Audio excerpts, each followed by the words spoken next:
Hello, my name is Kieran Murphy, 35 years old. I am a geologist working for a mineral company in Denver, Colorado. If you ask me where I'm from, I'd say a small town called Havenfield, nestled alone amid the golden wheat fields of Nebraska. But if you ask where I truly belong, I'd shake my head because the answer isn't simple. I've spent my life searching for a place to call home, a place free from the stench of cheap liquor, the sound of shouting, or the bruises I once thought were an inevitable part of childhood.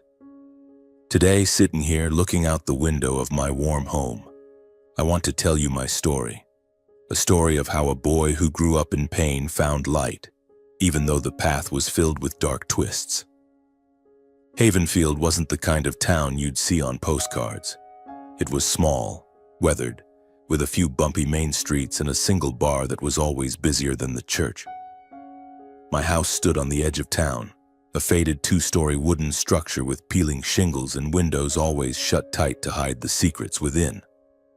My father, Sean Murphy, was a mechanic, but he rarely worked. My mother, Maureen, used to be a cashier but quit when I was 5, saying no one needed her out there. Both were alcoholics, drinking cheap, strong liquor bought from the corner store. The alcohol made them laugh, made them cry, and sometimes made them fight, or worse, made them turn on me and my siblings. I was the eldest, born when my parents were still young and dreaming of a better life. But those dreams quickly faded, like steam rising from a hot cup of coffee. After me came Declan, 10 years younger, a blonde-haired boy with blue eyes who looked at me like I was a hero. Then there was Liam, the youngest, only 2 years old when I began to realize our family wasn't like the ones in storybooks. I loved my siblings more than anything, and I did everything to protect them, even if it meant taking on more pain myself. My childhood didn't have picnics or shiny new bicycles. It was sleepless nights, curled up in bed listening to the sound of breaking bottles and my mother's screams as my father lost another bet in a card game. I remember the first time I realized I was different. I was 7 and my elementary school teacher, Miss Harper, kept me after class. "Kieran," she said, her voice gentle but filled with concern, "are you okay?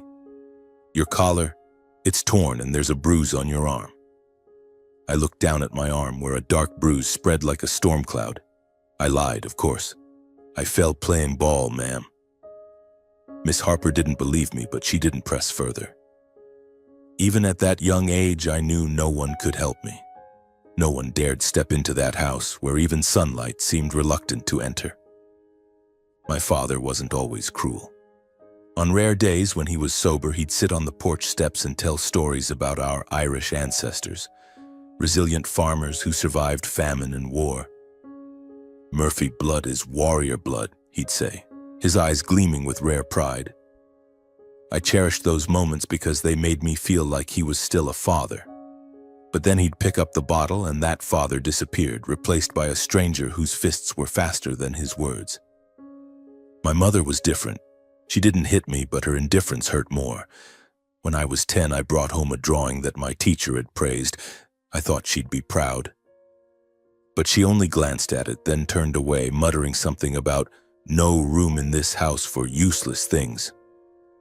I stood there, holding the drawing, feeling like my heart was being crushed. I didn't hate her, I couldn't. I just wanted her to see me, truly see me, even once. But I didn't let those things destroy me. I found solace in books. The town library, a small building with the smell of old paper and creaky wooden floors, became my sanctuary. I read everything, from adventure stories to science books. That's where I discovered geology. The stories of rocks, mountains, and minerals hidden deep within the earth. I was fascinated by the idea that the earth, though old and scarred, held precious secrets within it.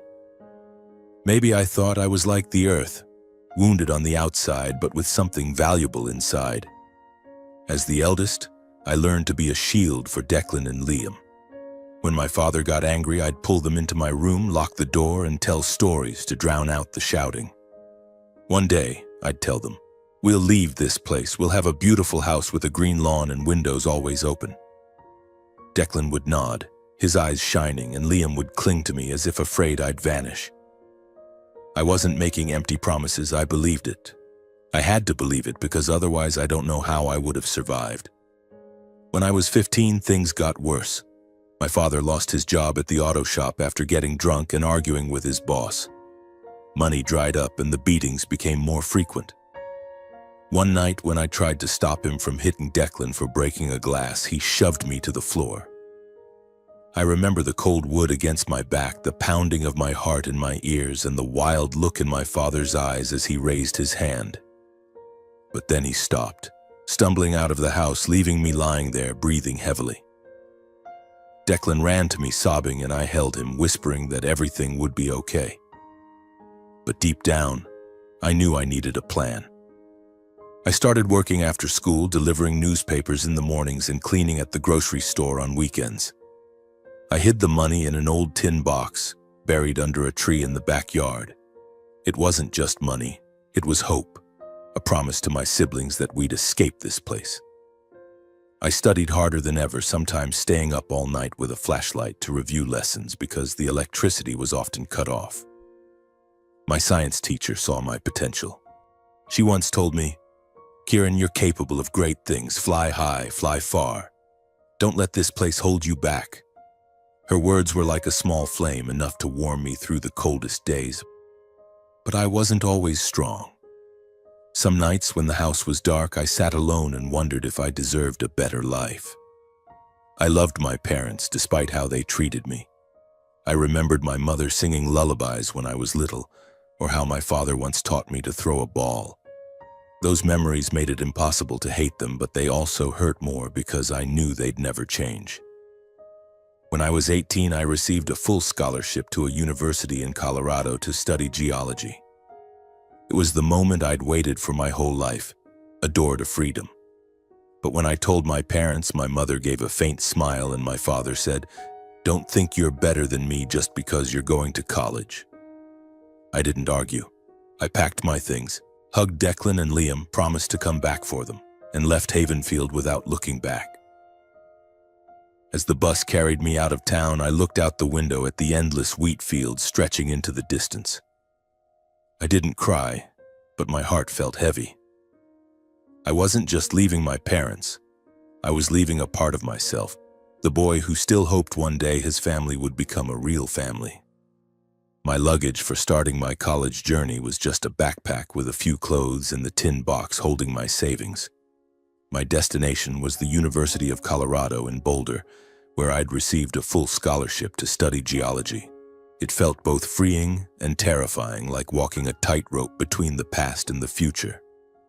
Stepping into Boulder, I encountered a completely different world.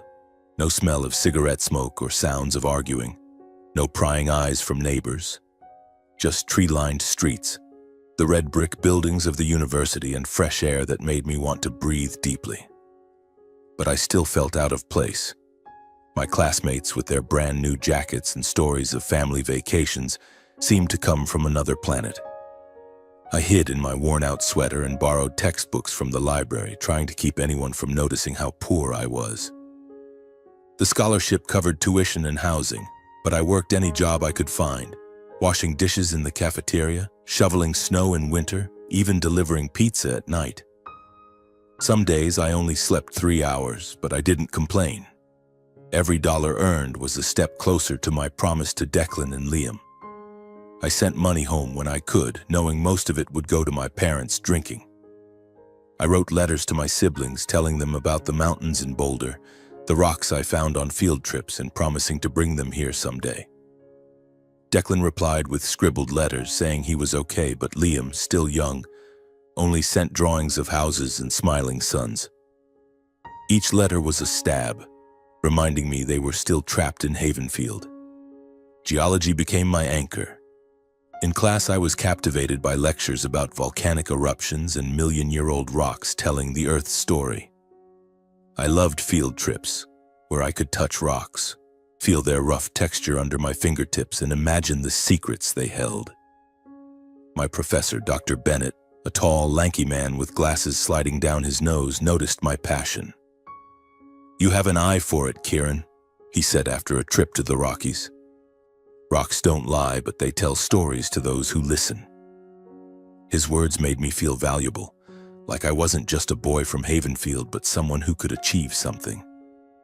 But no matter how hard I tried to fit in, the scars from my past didn't fade easily.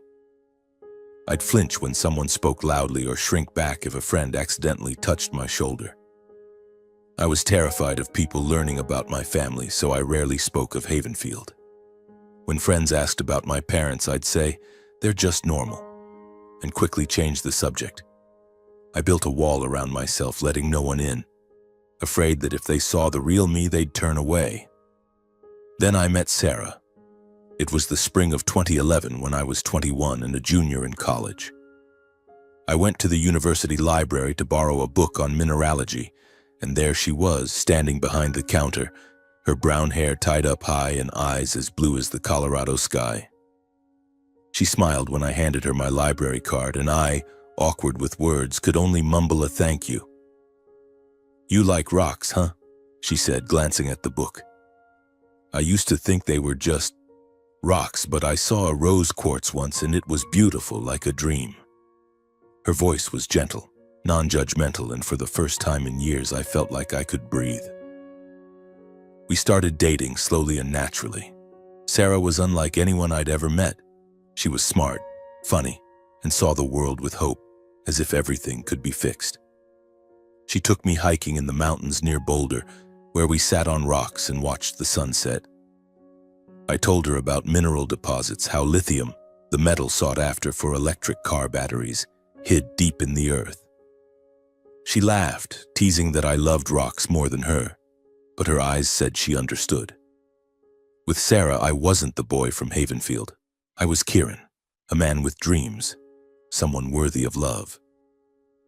At 23, I graduated with a geology degree and a job offer at a mineral exploration company in Denver.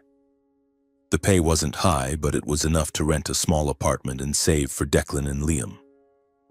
Sarah found a job at a public library in Denver, and we began dreaming of a future together. I imagined a small house with shelves full of books and a garden where Sarah could grow flowers. For the first time, I dared to believe happiness was within reach. But the past didn't let go easily. I stayed in touch with my siblings, but my parents started calling more often, demanding money. "You're working now. You've got to take care of the family," my father said, his voice raspy over the phone. I sent money knowing it would go to liquor. I couldn't turn my back on them, not because I still loved them, but because I feared they'd take it out on Declan and Liam if I stopped. Sarah noticed my stress but didn't know the full truth. I didn't want her to see the weak part of me, the part still trapped in Havenfield. Then, when I was 25, Sarah said she wanted to meet my family. We'd been dating for over 4 years and she thought it was time. I panicked. I didn't want her to see the faded wooden house or hear my parents' arguments. But Sarah was patient, holding my hand and saying, "Kieran, I love you, not your past.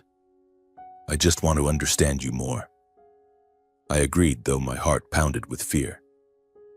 We drove to Havenfield one weekend. The house was the same but more rundown than I remembered.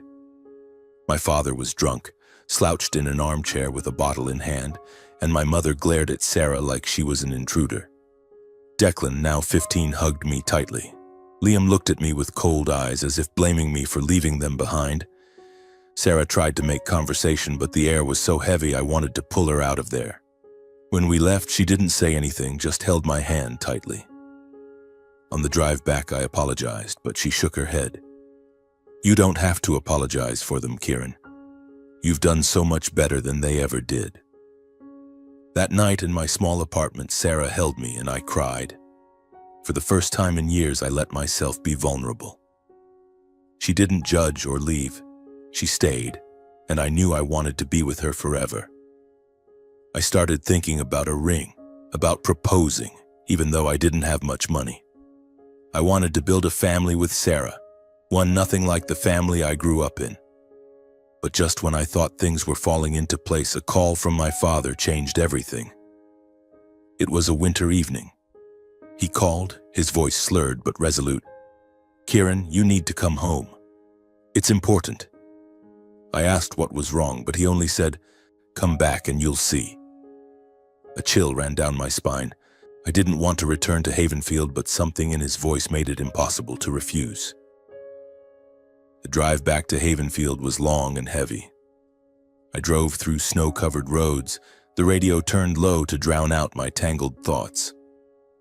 When I arrived in Havenfield, I took a deep breath, trying to suppress the suffocating feeling. Stepping inside, I saw my father slouched in his armchair, a bottle of whiskey in hand, his eyes bloodshot. My mother stood in the corner, arms crossed, looking at me with a heavy, oppressive gaze. "Kieran," my father began, his voice hoarse. "Sit down. I've got something to say." He took a swig of whiskey and continued. "Patrick O'Connell, my friend, has a proposition. His daughter, Nora, needs a husband, and I think you're the perfect choice."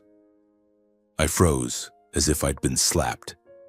Patrick O'Connell was my father's high school friend, a hard-working and kind farmer who lived off his ranch and fields on the outskirts of Havenfield.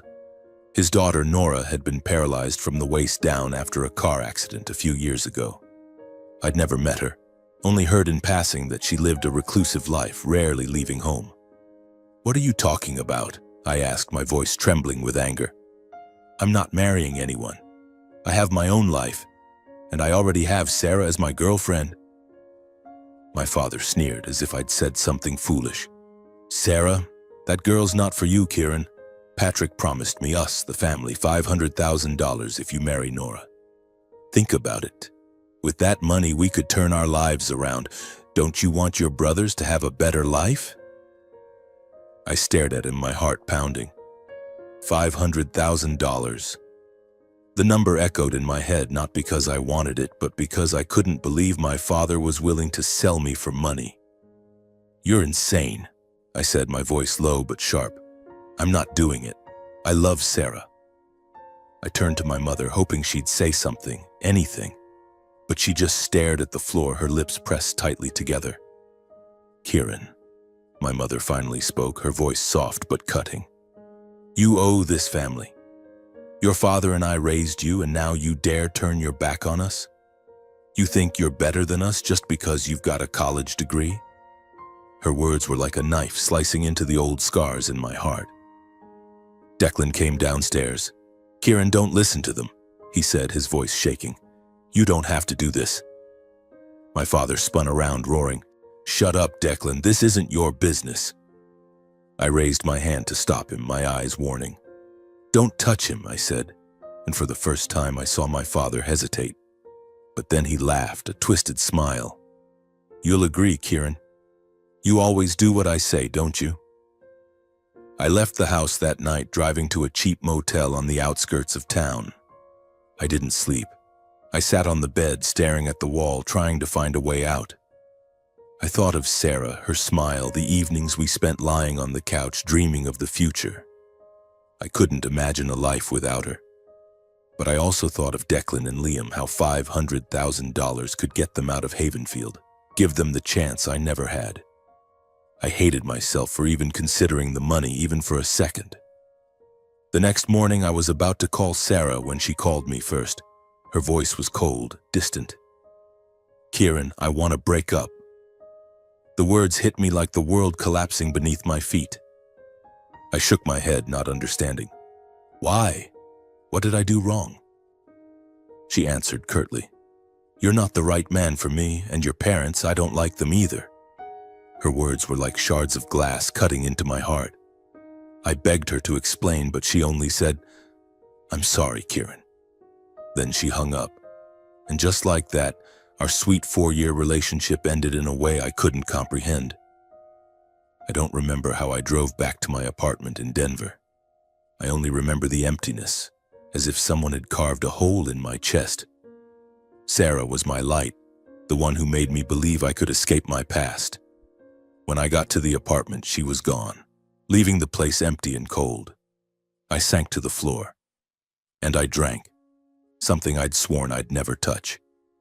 But that day, I drank like I wanted to end my life. The days that followed were no brighter. Mornings, I went to work like a soulless shell. Evenings, I returned to the apartment and drank until I couldn't remember what happened.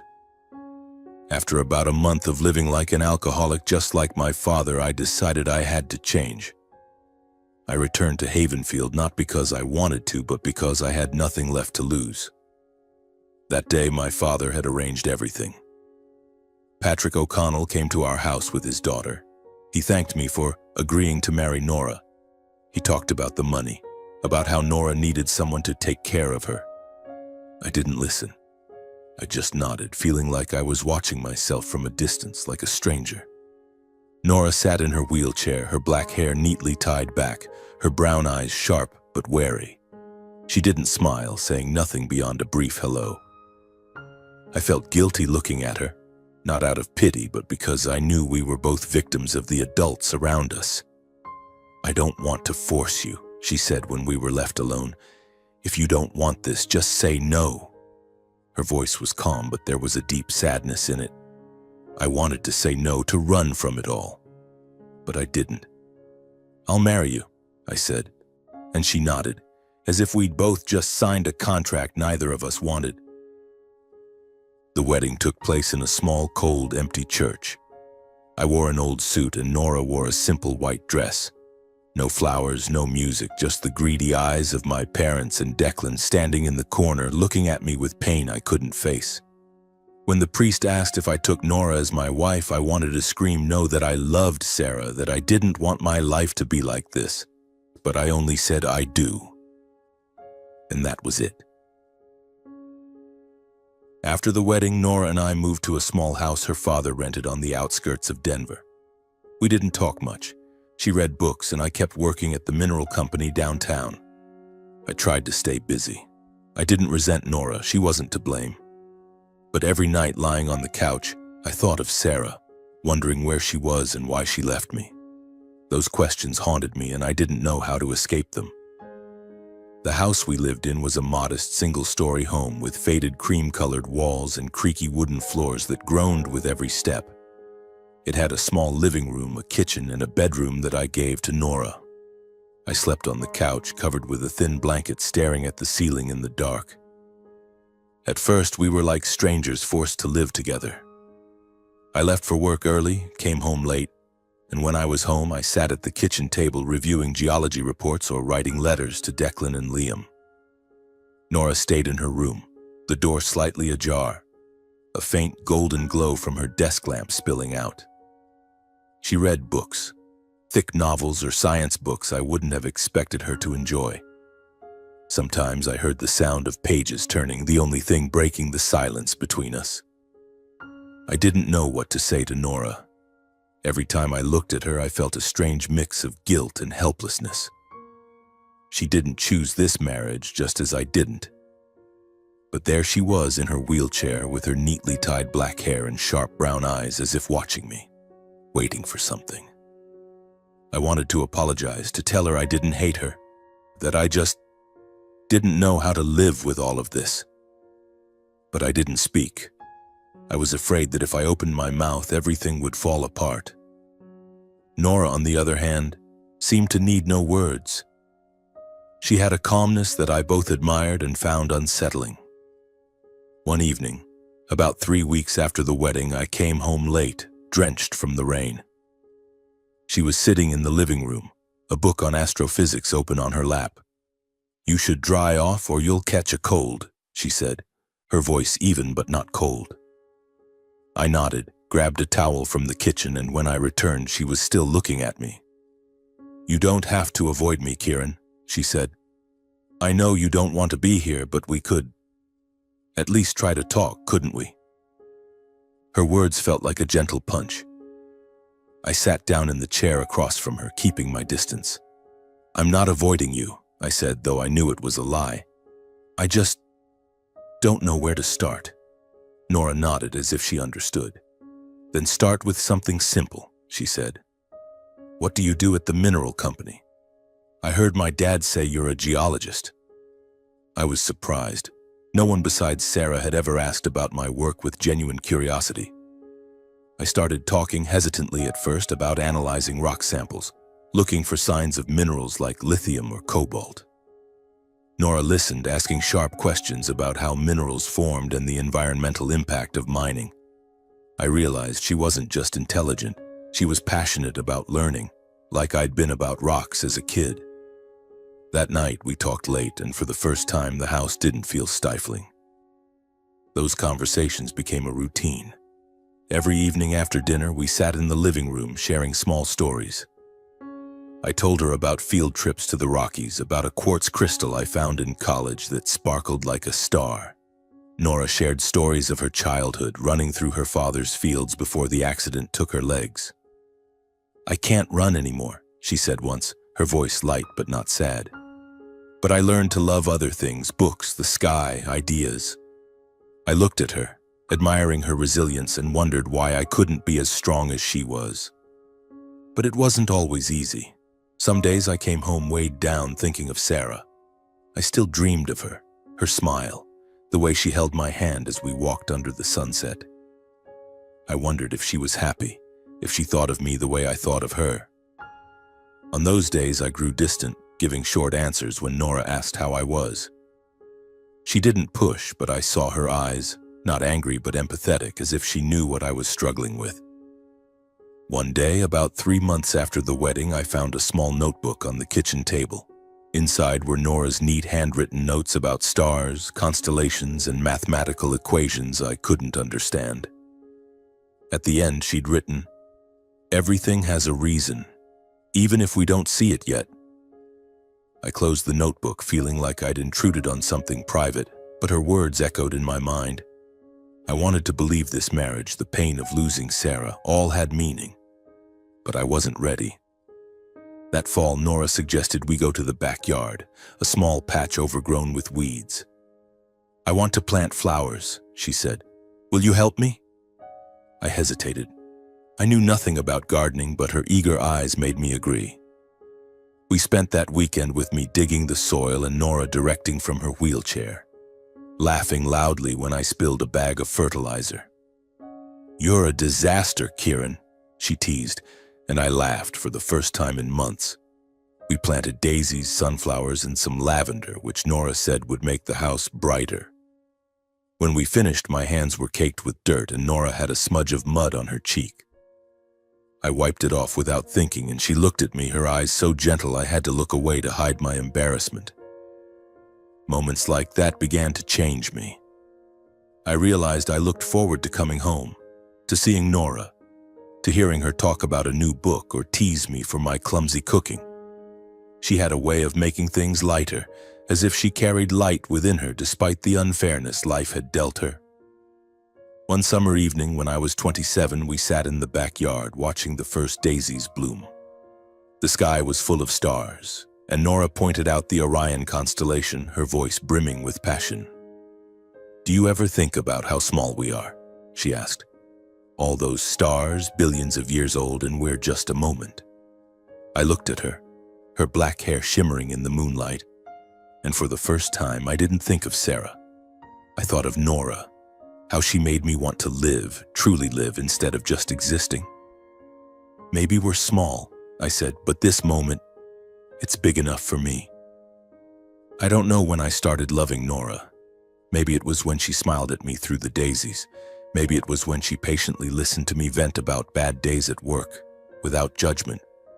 Or maybe it was when I realized she didn't need me to take care of her.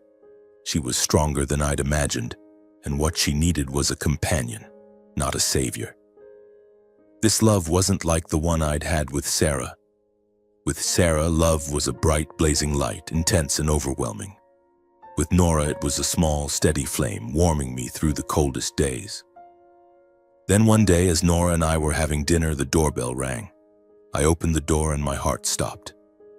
Sarah stood there, her brown hair shorter, her blue eyes full of regret. "Kieran," she said, her voice trembling, "we need to talk." I looked at her, feeling time rewind, and everything I thought I'd moved past came crashing back. Nora, from the dining table, looked at us, and though she said nothing, I saw her eyes. Not jealous, but worried, as if she feared I'd leave her. I invited Sarah in, but she shook her head. "Out here," she said. We stood on the porch, the air biting cold. Sarah took a deep breath and said, "Kieran, I need to tell you the truth.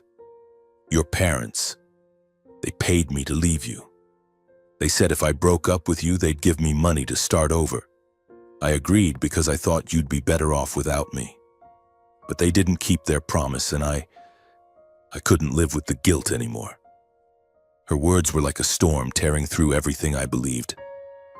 I stumbled, gripping the railing to keep from falling. "They paid you?" I asked, my voice breaking. Sarah nodded, tears streaming down her face. "I'm sorry, Kieran. I don't deserve forgiveness, but you need to know the truth." I wanted to scream, to drive to Havenfield and confront my parents, to ask why they ruined my life. But I just stood there, looking at Sarah, and realized I didn't love her anymore. Not because I was angry, but because my heart now belonged to the woman waiting for me inside that house. I told Sarah I forgave her, though I wasn't sure if I truly did. She left, and I went back inside, where Nora was still sitting, her eyes gentle but full of questions. "Are you okay?" she asked. I sat down, took her hand for the first time, and said, "I'll be okay, because I have you." Nora smiled, and in that moment I knew I'd found a true family. But life, as I've learned, is full of unexpected turns. One October morning, my phone rang incessantly. It was Nora's mother, her voice trembling over the line. "Kieran, your father-in-law, Patrick, he passed away last night. He had a heart attack." I was stunned, at a loss for words. Patrick O'Connell, my father-in-law, the hard-working and kind farmer, had always been a vital part of Nora's life. Though he was behind our arranged marriage, I never blamed him. He only wanted to protect his daughter, and I understood that better than anyone.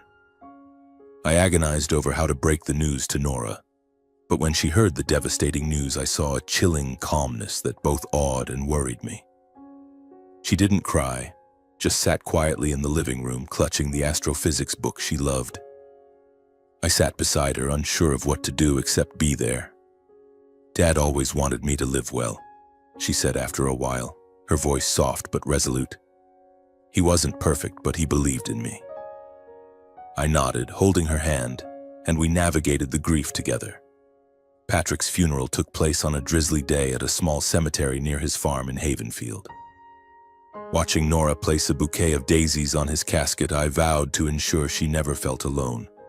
Patrick left Nora a will, and in it was a vast piece of land on the outskirts of Colorado, near the Rockies. It was a plot he'd bought cheaply years ago, mostly barren hills and rocky soil, where he dreamed of building a family home. Everyone in Havenfield thought the land was worthless, too remote for development, too harsh for farming. Nora and I had no immediate plans for it.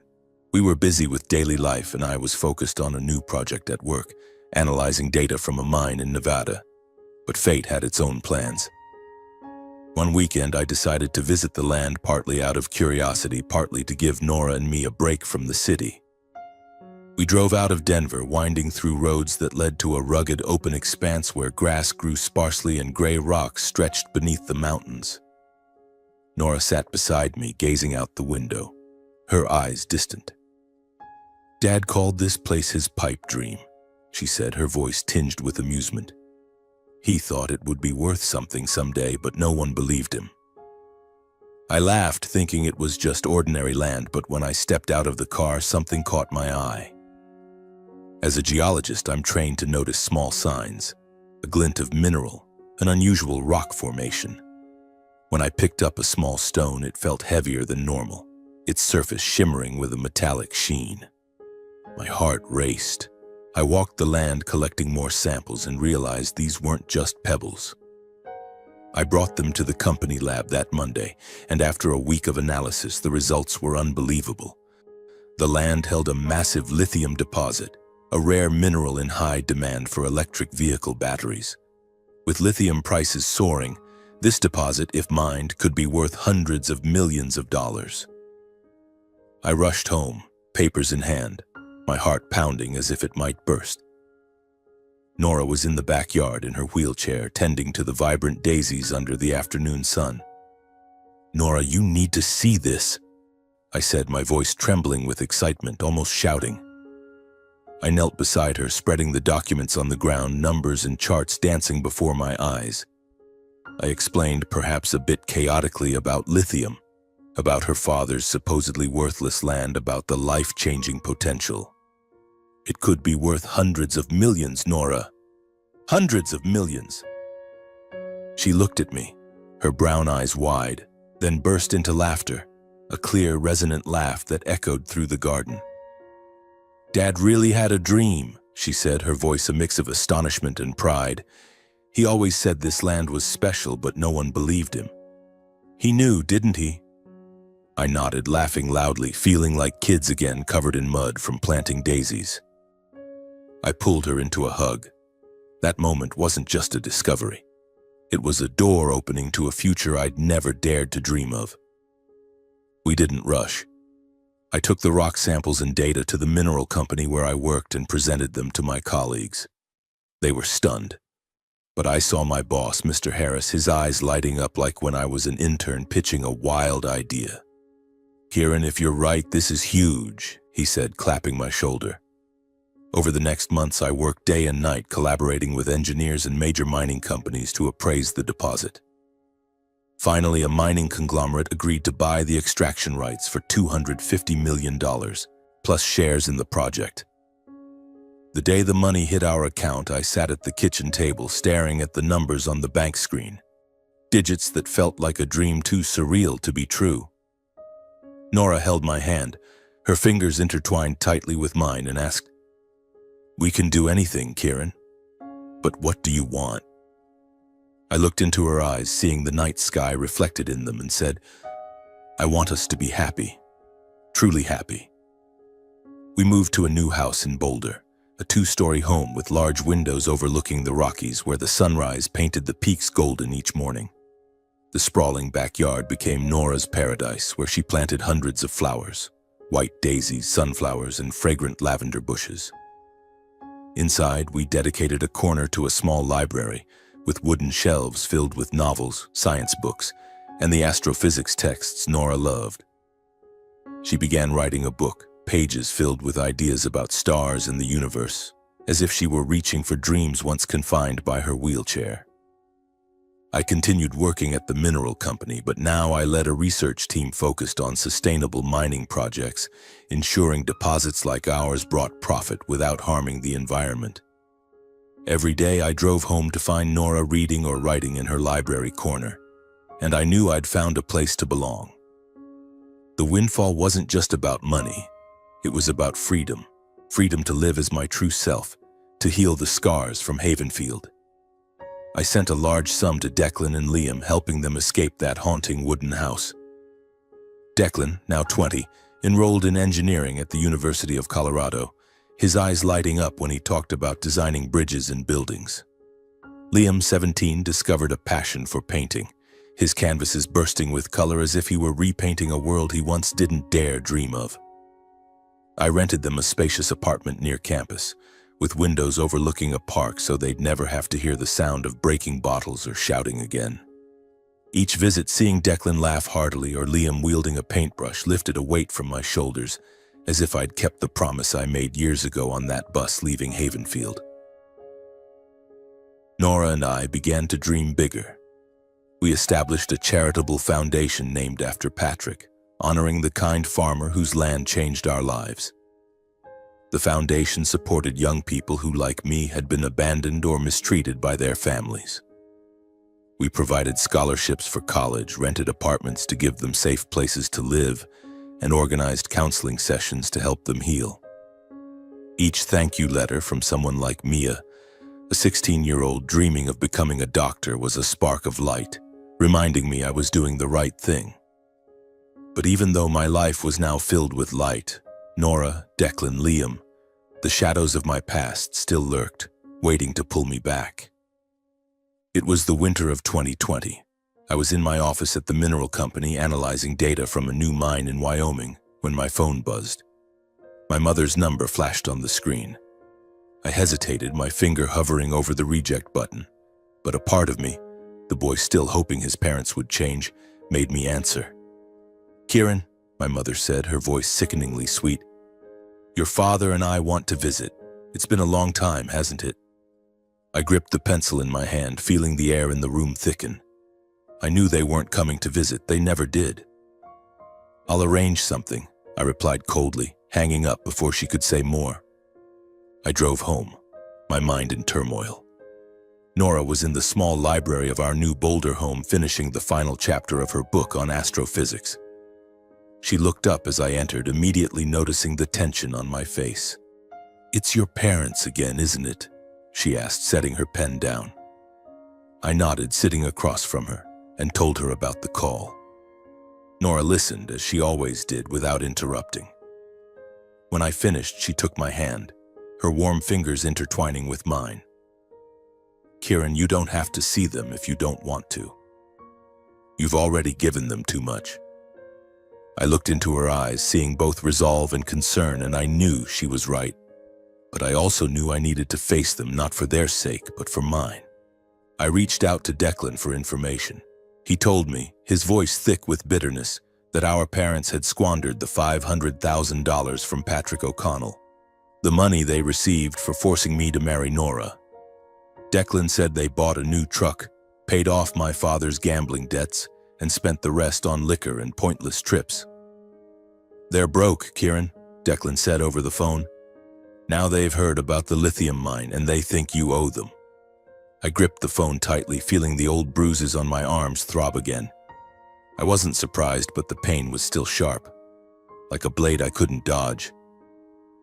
A week later, my parents showed up at our doorstep in Boulder. I opened the door to find them standing there. My father, Sean, with disheveled gray hair and bloodshot eyes, and my mother, Maureen, in a worn sweater, a forced smile on her lips. "Kieran, my boy," my father said, his voice trying to sound warm. "Nice house. You've done well." I didn't respond, just invited them in and led them to the living room. Nora was there in her wheelchair, her eyes sharp but calm. She nodded in greeting but said nothing, leaving it to me to handle. We sat down, the air heavy like the calm before a storm. My father got straight to the point. "Kieran, I heard you made a fortune from that mine. You've got to share with your family. Your mother and I have nothing left." My mother nodded, adding, "You're the eldest son, Kieran. You have a responsibility to us." Their words were like an old script, echoing the days when they forced me to work to support the family, when they took the money I saved from delivering newspapers. But this time, I wasn't that 15-year-old boy anymore. I took a deep breath, feeling my chest tighten. "Mom, Dad," I said, my voice low but firm, "I gave you $500,000 from Patrick. You spent it all. I don't owe you anything anymore." My father scoffed as if I'd said something absurd. "Who do you think you are, Kieran? You're rich now and you turn your back on your family. You wouldn't be anything without me and your mother." My mother chimed in, her voice trembling. "You can't abandon us like this. We're your blood." I looked at them, seeing not my parents, but two strangers trapped in their own selfishness. I thought of the nights I lay curled up, listening to bottles shatter, of the times I shielded Declan and Liam, of how they manipulated my life. And then I thought of Sarah, my first love, the one they paid to leave me. I'd never confronted them about it, but now I knew I had to. "You paid Sarah to leave me," I said, my voice calm but icy. "You destroyed the best thing in my life back then. Did you think I wouldn't find out?" My father froze, his eyes widening, but then he shook his head, sneering. "That girl wasn't good for you, Kieran. Aren't you living the dream now?" My mother lowered her head, muttering, "We just wanted a better future for you." I clenched my fists, my nails digging into my palms. "A better future?" I asked, my voice shaking with anger. "You did it for the money, not for my future. You never thought of me, only of yourselves." Nora spoke up for the first time from the corner of the room. "Can't you see?" she said, her voice calm but sharp. "Kieran has done everything for this family, even when you treated him terribly. Now he has the right to live his own life." My father glared at Nora, as if about to retort, but her unwavering gaze silenced him. I looked at Nora, gratitude swelling in my chest. She was my strength, the reason I didn't crumble. I stood up, pointing to the door. I'm not giving you any more money. Don't come back. I have my family, Nora, Declan, and Liam. You're not my family anymore." Those words cut like a blade, but they also set me free. My father roared, calling me ungrateful, but my mother pulled him out, her eyes filled with resentment. When the door closed, I stood there, my breathing heavy, feeling as if I'd just run a marathon. Nora wheeled over to me, placing her hand on mine. "You did the right thing," she said. I knelt down, hugged her, and for the first time I cried for my parents. Not out of grief, but because I was free. But amid the tears, a strange thought flickered. If my parents hadn't destroyed my relationship with Sarah, if they hadn't forced me to marry Nora, I wouldn't have this life. Not Nora, not the foundation, not the evenings watching the Rockies. I hated what they did, but I couldn't deny that in a strange way they led me here. I whispered this to Nora, and she smiled, brushing my hair. "Sometimes the worst things lead us to the best," she said. "But you don't owe them thanks. You built this life yourself." Looking back on my journey, I see that the path from Havenfield to Boulder was far from a straight line. It was full of twists, deep valleys, and moments when I thought I wouldn't make it through. My parents, with all they did, the beatings, the indifference, the manipulation of my first love with Sarah, left scars that will never fully disappear. But those scars also became the map that led me here. If they hadn't forced me to marry Nora, I wouldn't have her, our garden full of flowers, or our evenings stargazing. If they hadn't destroyed my relationship with Sarah, I might have lived a different life, but I'm not sure it would have been as meaningful as this one. I don't thank them. They don't deserve it, but I accept that, in fate's strange way, the worst things led me to the best. If I could speak to the 15-year-old Kieran curled up in that wooden house, I'd tell him, "Keep going, don't give up. The darkest days will lead you to light, but you have to keep moving, even when you're afraid." And if I had advice for anyone reading this story, struggling with a toxic family or invisible wounds, this is what I'd say. You are not what others do to you. You are what you choose to do with yourself. Find people who truly love you, seize opportunities no matter how small, and trust that, no matter how long the road, you'll find the light. I did, and you can too. Life doesn't promise to be easy, but it promises to be worth living if you dare to keep going. And I, Kieran Murphy, kept going. I found my true family, built a life based on love and truth, and I'll never stop dreaming big. Because I know, as Nora once said, each of us is a story. And my story, though it began in darkness, is now shining brighter than ever.